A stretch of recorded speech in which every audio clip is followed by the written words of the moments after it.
Well, I mean, I've been writing since I was about 9. I've been doing spoken word since I was 14. Okay. Yeah. Okay.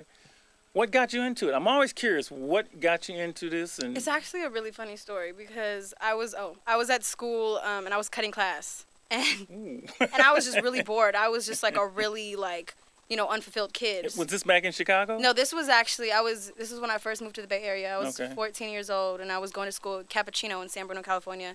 And Youth Speak Said came to do a school visit and they never come out there, right? So this was just really random and I wasn't even supposed to be at that assembly, but I had just been walking around school, right? And I ended up just falling into this assembly, and then there are these people that are just like... You were walking around school?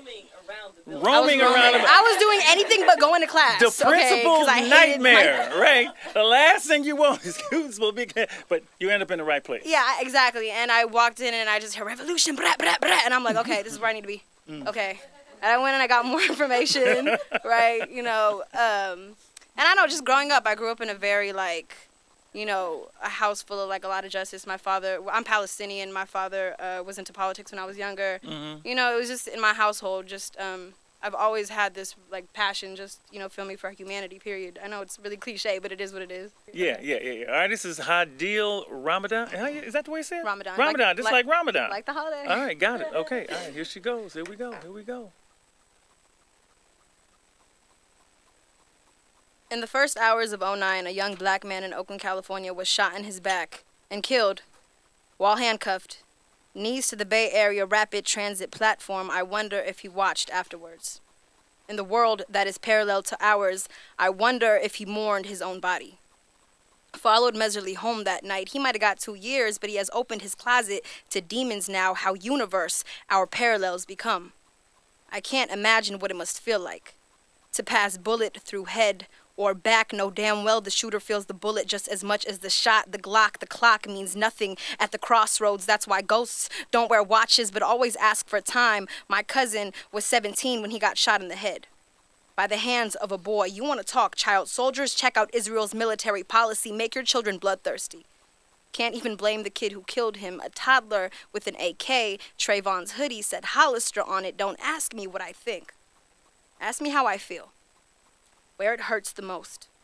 Tell me there is blood under this body. Thoughts replace the moments we could have spent feeling. Maybe if these toddlers were feeling more like humans instead of thinking they were Titan gods, there might be a little more life left on this earth. Shadows are strongest when the sun is shining brightest.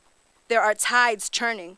Old cycles evaporating. People are waking up. The living dead is rebirthing. Satan is at my doorstep and he is desperate now. That paths are aligning. We hear God humming, but he is nowhere to be found. And in desperation to find him, we open the door, forgetting who was knocking, not realizing that God was inside the whole time, and with a quickness I am humming. Scene fades to black. Thank you.